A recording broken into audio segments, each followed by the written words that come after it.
Yeah, I wasn't about to read any rape or show any of it with censors because, you know, just know. If you didn't pick up on it, the neighbor just raped Saya, who turned his world into some fucked up shit like Fuminori sees. So I don't even pretend to understand what's going on anymore. As always, the sights of the city grate on my nerves. Today, however, I don't feel as much hatred as I usually do. I'm growing more and more accustomed to my condition. But my good mood today is mostly thanks to my search of the Ogi house and having finally borne fruit. When I pulled all the drawers out of his desk, I found an envelope stuck in the space between it and the wall. It must have fallen off the back of the writing tray. Inside were 3 outdoor photographs. I couldn't recognize the scenery due to my condition, but I'm pretty sure they should show the outside of some building. Scrawled on the back of each photo was an address. Nagano Prefecture, M Village. Tochi Prefecture, Seth Town. Shizuoka Prefecture, H Town. I have never heard of any of them, so they must be way out in the countryside. The photos were all dated more than 10 years ago. I don't know why they were taking them or what they mean, but maybe Saya will be able to make some sense of them. In any case, this is something that even Saya missed when she was living in that house. I wonder how she'll react when she hears what I found. Saya, I want to see her. Just the thought of her waiting for my return makes me impatient to get home. And it's not just her.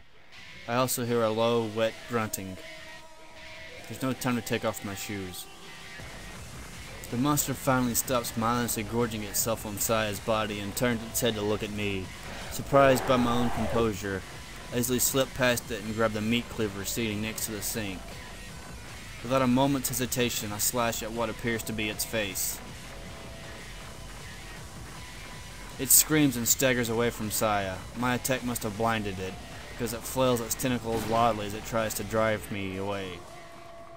My bloodlust still unsated, I calmly seize one of its tentacles and plunge my weapon twice more into its quivering flesh.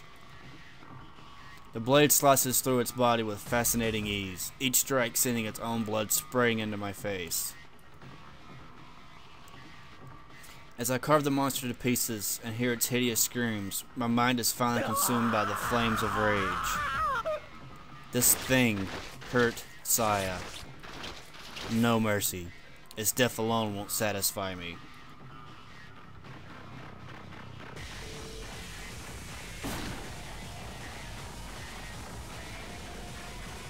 I give myself to the fury, howling at the top of my lungs as I slash and slash and slash and slash and slash. Even after the flesh beast stops moving, I keep slashing until I realize that its corpse can no longer feel pain. Cursing myself for killing it so quickly, I angrily stab the cleaver into the floor, snapping it in half. When my thoughts finally begin to regain some order, I find myself still digging the broken knife into the kitchen floor. The monster is gone, and all that's left are pieces of it scattered everywhere. I stopped cutting into the tile, and in the sudden silence I can hear Saya's faint sobs coming from a corner of the kitchen. Oh. Unable to find the right words, I pull the cowering Saya into my arms. She stiffens in fear at first, but as soon as she realizes that it's me, she clings to my body and cries.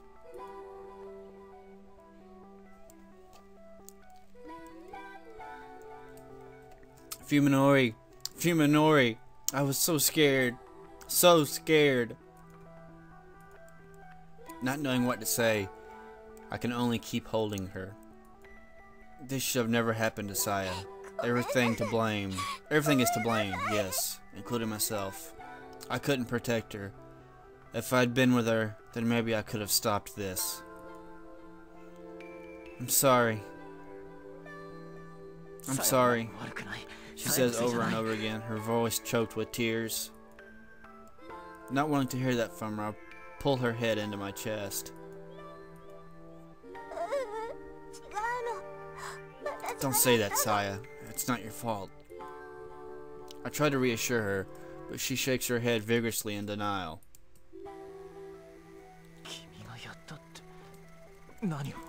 No, it is. I did it. I don't understand what she is saying. You did what?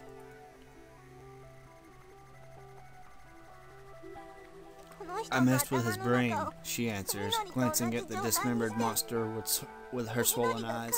Why's my throat? There we go.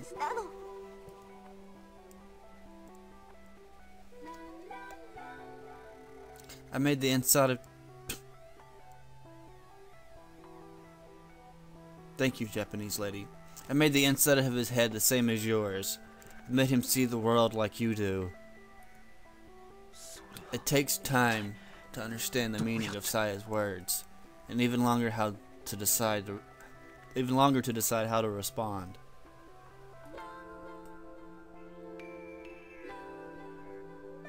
What?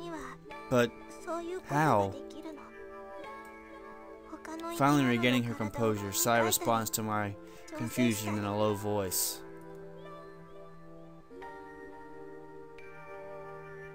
I can do stuff like that. Come on, what? Not long of a sentence. I can do stuff like that. I can change the bodies of other living things.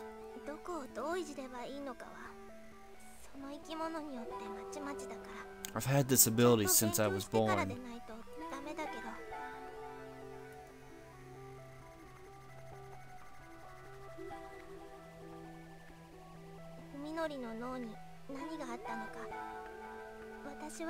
Every organism is different, so I have to study them in detail before I know how to change them.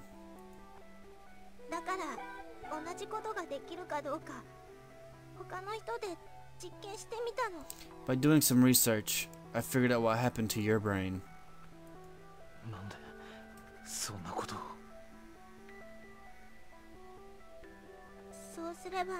So I wanted to see if I could do the same thing to someone else. But why?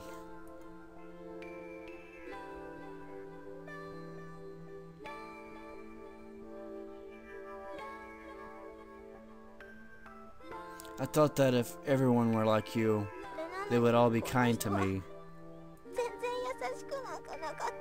My heart aches at the loneliness in her voice as she confesses her sorrowful wish.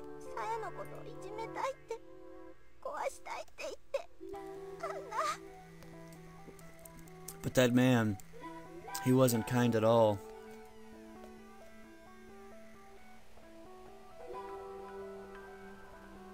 He said he wanted to hurt me, break me, and he... She starts crying into my chest again, unable to say any more.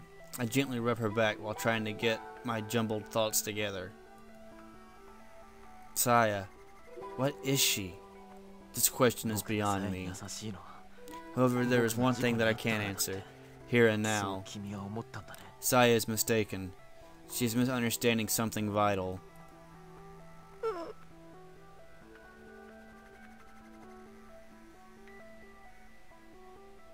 You think that I'm kind to you because of the accident? Oh, that was a cute sound.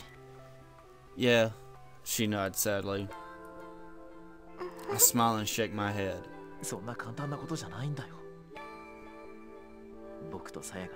You're wrong. That was only the beginning. It's not that simple.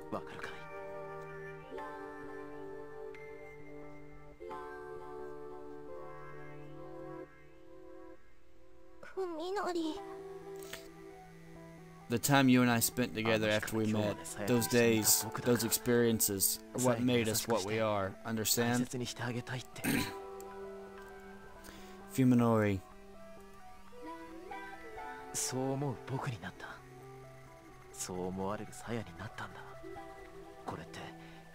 I've been together with you all this time, and because of that,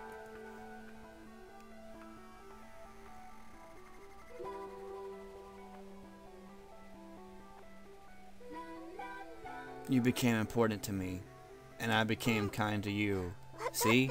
It's harder than you think. Saya is still crying, but now her tears feel warm against my chest.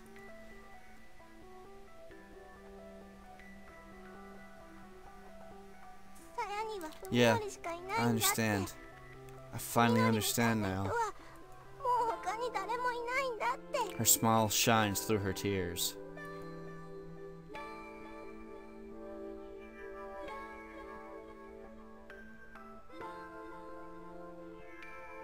I only have you, Fuminori. There will never be anyone else like you. Now more than ever before, I feel the depth of the bond between us, and I'm sure that Saya feels the same way. I wrap my arms tightly around Saya and seal her lips with mine. Saya responds, winding her arms around my neck as our tongues desperately seek each other's warmth. At this moment, Saya is my whole world. At this moment, I am hers. The world exists for us alone. Of course, I still haven't told her something very important. I don't know why I've never said it before, perhaps because it was always so obvious. However, I should put it into words, at least once. This oath of mine. Saya, Wait. She stops me with a finger against my lips.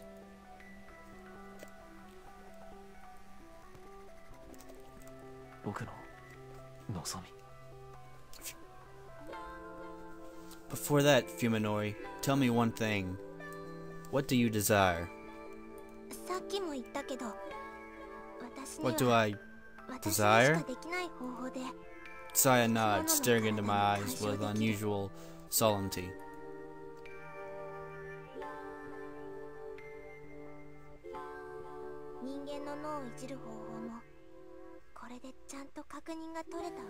Like I said before, I can affect the bodies of living things in a way that nothing else can.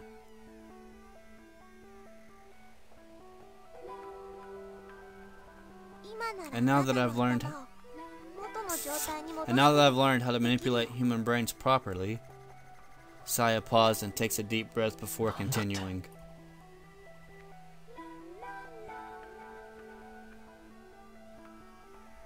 I can turn your brain back to normal.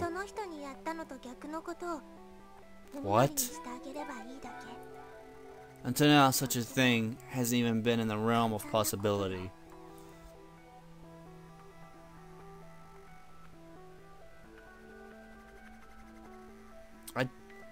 I just have to do the opposite of what I did to that man.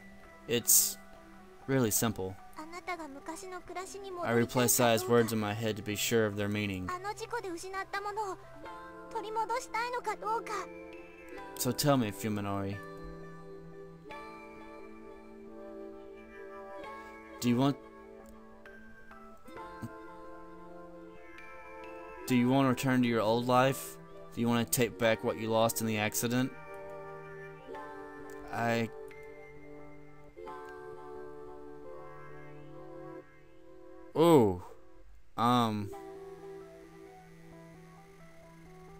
don't need it anymore. Oh, that terrifying day when I first opened my eyes after the accident. What would my answer have been? When I think back on this day, many years from now, I will wish that my answer had been different. It doesn't matter. Here at this moment, there is no doubt in my mind. Who was that? I asked Saya, looking at the unidentifiable